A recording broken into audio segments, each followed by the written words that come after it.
नमस्कार प्यारे दोस्तों, एक बार फिर आपके लिए लेके आ गए हैं एक बहुत ही महत्वपूर्ण वीडियो। और मैं हूं आपकी होस्ट डॉक्टर सीमा तिवारी। और इन दिनों हमारे चैनल पे आपको प्रोवाइड की जा रही हैं सभी कॉम्पिटिटिव एग्जाम से रिलेटेड मोस्ट इंपॉर्टेंट एमसीक्यू की सीरीज। तो ये वीडियो बहुत ही इंपॉर्टेंट है हमारे सभी राजस्थान पीटीआई की प्रिपरेशन कर रहे साथियों के लिए, जिन्होंने आरपीएससी पीजीटी 2022 का फॉर्म भर दिया है। तो वो इस वीडियो को पूरा और लास्ट तक जरूर देखें। निम्नलिखित में से कौन सा शारीरिक स्वास्थ्य का घटक है?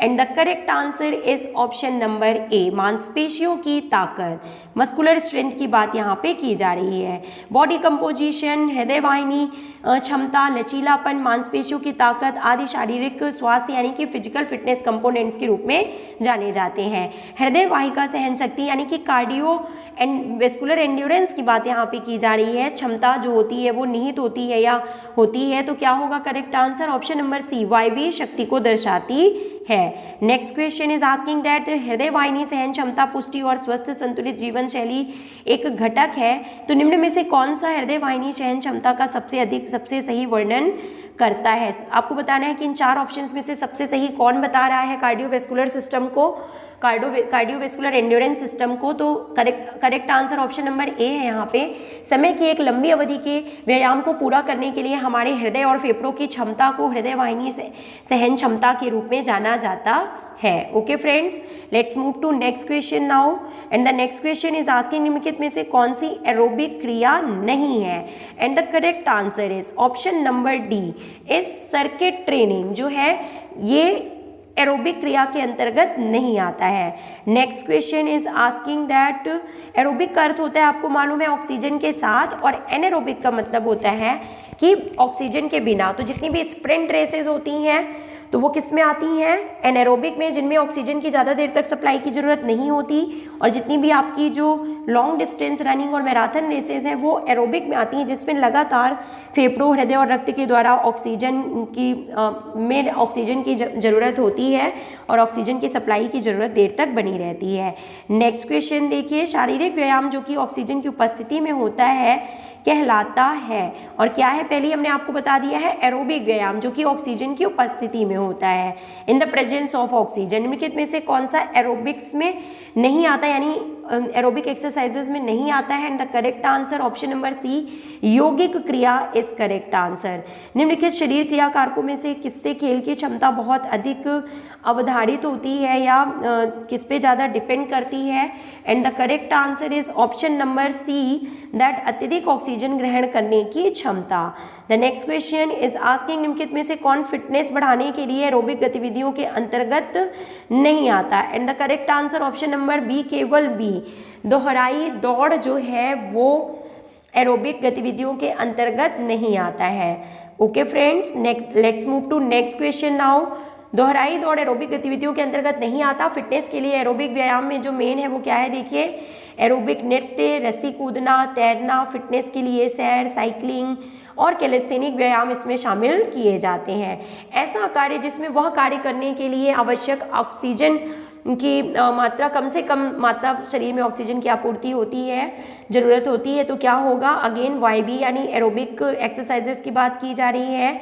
किसके द्वारा एरोबिक शक्ति में वृद्धि की जा सकती है? And the correct answer option number B, circuit training के द्वारा एरोबिक शक्ति में वृद्धि की जाती है। The next question is asking that व्यायाम के समय अधिकतम ऑक्सीजन को ग्रहण करने की दर को निम्न में से किस रूप में जाना जाता है? Option number A is correct here. Again थोड़ा सा क्वेश्चन को घुमा फिरा के देखिए, दूसरे वर्ड्स में पूछा गया है, तो ये एरोबिक शक्ति की ही बात की जा रही है। एरोबिक सहन शक्ति वाले व्यायामों में किसकी आवश्यकता होती है? कई बार हमने आपको बता दिया, ऑक्सीजन की आवश्यकता होती है।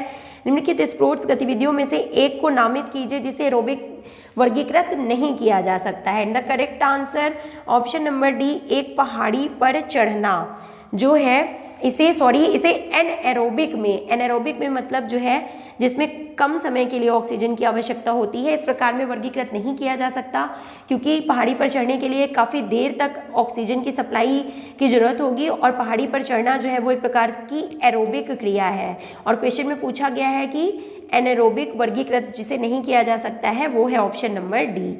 नेक्स्ट क्वेश्चन, किस खिलाड़ी में कार्डियोवैस्कुलर फिटनेस सर्वाधिक होता है? And the correct answer option number D, marathon runners में, मैराथन धावकों में जो है कार्डियोवैस्कुलर फिटनेस सबसे अच्छा होता है। फिटनेस घटक का नाम बताइए जिसमें अधिकांश बायोमोटर क्षमताएं हों और वह किसी भी न्यूरोमस्कुलर क्षमता की अभिव्यक्ति हो। And the correct answer is option number D, agility यानी चपलता की बात यहाँ पे की जा रही है। द नेक्स्ट क्वेश्चन, कार्डियोवैस्कुलर बीमारी किससे संबंधित है? एंड द करेक्ट आंसर, हृदय व रक्त धमनियों से। कार्डियक हाइपरट्रॉफी की बात की जा रही है, तो इसके परिणाम स्वरूप निम्न में से किस चैम्बर में हार्ट के सबसे ज़्यादा परिवर्तन होगा? और देखिए option number D is correct here, left ventricle. Cardiac hypertrophy के परिणाम स्वरूप लेफ्ट वेंट्रिकल में सबसे अधिक परिवर्तन होता है। द नेक्स्ट क्वेश्चन, स्पायरोमीटर किसके मापन के लिए प्रयोग किया जाता है? वेट स्पायरोमीटर या स्पायरोमीटर का प्रयोग जो है वो किस लिए किया जाता है? तो फेफड़ों की क्षमता के मेजरमेंट के लिए। नाउ द नेक्स्ट क्वेश्चन, फेफड़ों की क्षमता को साधारणतः मापा जाता है किसके द्वारा? तो spirometer is correct answer. Now एक स्पायरोमीटर को फेफड़े का आयतन और किसको रिकॉर्ड करने और मापने के लिए इस्तेमाल किया जाता है? And the correct answer is option number, आपको बता दें यहाँ पे क्या होगा, देखिए कि स्पायरोमीटर को फेफड़ों का आयतन और फेफड़ों द्वारा ग्रहण की गई ऑक्सीजन की मात्रा को मापने के लिए प्रयोग किया जाता है। तो ऑक्सीजन की खपत यहाँ पे जो है वो करेक्ट आंसर होगा। नेक्स्ट क्वेश्चन, निम्नलिखित उपकरणों में से कौन सा कान, नाक और गले के चोटों के निदान और उपचार में प्रयोग होता है? And the correct answer is, आपको बता दें यहाँ पे ओटोलेरिंगोलॉजी सेट जो है वो इम्पॉर्टेंट होता है। थकान की अवस्था में किसी प्रतिरोध के साथ या प्रतिरोध के विरुद्ध कार्य करने की क्षमता को किस रूप में जाना जाता है? एंड द करेक्ट आंसर, शक्ति सहनशीलता। Option number C is correct here. The next question, हृदय की श्वसन क्षमता संबंधित होती है और किससे संबंधित होती है? देखिए सामान्य शारीरिक सहन शक्ति यानी कि एंड्योरेंस की बात यहाँ पे की जा रही है। Now the next question is asking that, शरीर गरमाना करता है यानी कि जो वार्म अप किया जाता है कोई भी एक्सरसाइज या गेम खेलने से पहले, तो वो क्यों किया जाता है? And option number B is correct here, शरीर व मांसपेशी टेम्परेचर को, शरीर के व मांसपेशी के टेम्परेचर को बढ़ाना। नेक्स्ट क्वेश्चन, जल चिकित्सा का अर्थ सभी को पता है, पानी से उपचार करना। एंड द नेक्स्ट क्वेश्चन, जल थेरेपी यानी कि क्या होगा? हाइड्रोथेरेपी इसका करेक्ट आंसर। कौन सा घटक शारीरिक दक्षता और स्वास्थ्य को प्रभावित करता है? And the correct answer is option number D, विस्फोटक शक्ति की बात यहाँ पे की जा रही है। Option number D is correct here. तो फ्रेंड्स, वीडियो ज़्यादा लंबा ना हो इसलिए हम आपको कुछ और क्वेश्चंस बताने वाले हैं। जल्दी ही फिनिश करते हैं वीडियो को, तो पूरा लास्ट तक जरूर देखिएगा। जितनी जल्दी हो सके उत्तेजना के तीव्रता के प्रतिरोध से उबर पाने की मांसपेशी की क्षमता को किस रूप में जाना जाता है? And the correct answer option number C, इसे विस्फोटक शक्ति के रूप में जाना जाता है। Option number C is correct here. Next, व्यायाम का रक्त प्रवाह संस्थान पर क्या प्रभाव पड़ता है? देखिए तो option number D is correct here. Stroke rate में वृद्धि, हृदय के आकार में वृद्धि, कोलेस्ट्रॉल में कमी, ये सभी जो होते हैं व्यायाम के सर्कुलेटरी सिस्टम पर इफेक्ट के रूप में जाने जाते हैं। Now the next question is asking that, व्यायाम के दौरान निम्नलिखित में से कौन सी हृदय श्वसन संबंधी प्रतिक्रिया होती है? And the correct answer is option number A, यानी कि ए, बी और सी, यानी स्ट्रोक रेट का बढ़ना, हृदय गति का बढ़ना और सी, वेंटिलेशन दर का बढ़ना जो है ये हृदय श्वसन संबंधी प्रतिक्रिया के उदाहरण हैं व्यायाम के दौरान। नेक्स्ट क्वेश्चन, द्वितीयक वायु के लक्षण कौन से हैं? एंड देखिए, सिर में दर्द होना, त्वचा पीली होना और छाती और मांसपेशियों में दर्द, उपरोक्त सभी जो है यहाँ पे वो करेक्ट आंसर है।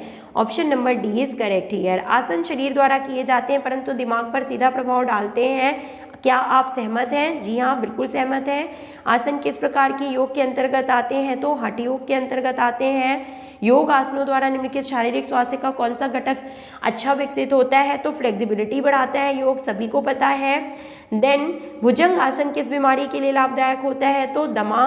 Option number C is correct. या निम्नलिखित में से कौन सा योगासन खास तौर पर मधुमेह की बीमारी को ठीक करता है? तो वज्रासन की बात यहाँ पे की जा रही है। कौन सा आसन अधोमुख स्थिति यानी प्रोलाइन स्थिति में किया जाता है? Option number B is correct here. Now the last question of the series, कौन सा आसन सारे योगासन करने के अंत में किया जाता है? बहुत ही इजी क्वेश्चन है, आप सभी को इस क्वेश्चन का आंसर कमेंट बॉक्स में लिख के बताना है।